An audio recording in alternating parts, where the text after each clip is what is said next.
ایک مرتبہ اللہ کے نبی مسجد میں تشریف لے کے آئے تو دیکھا کہ چراغ جل رہا ہے، چراغ جل رہا ہے۔ اس وقت ظاہر یہ بلب، یہ لائٹیں دھوپیں نہیں ہوا کرتی تھی، لوگ چراغ جلاتے تھے اپنے گھر میں روشنی کرنے کے لیے۔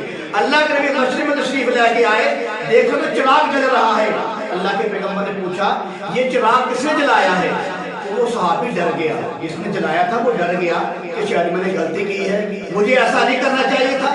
تو اللہ کے نبی نے فرمایا نہیں، میں ناراض نہیں ہو رہا، مجھے یہ بتاؤ یہ چراغ کس نے جلایا ہے؟ یہ تو بڑا اچھا عمل کیا ہے۔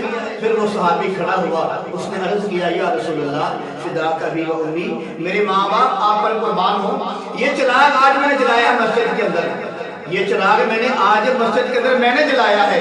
تو اللہ کے نبی نے فرمایا تو نے اتنا اچھا عمل کیا ہے، مسجد کے اندر چراغ جلایا ہے، اتنا اچھا عمل کیا ہے۔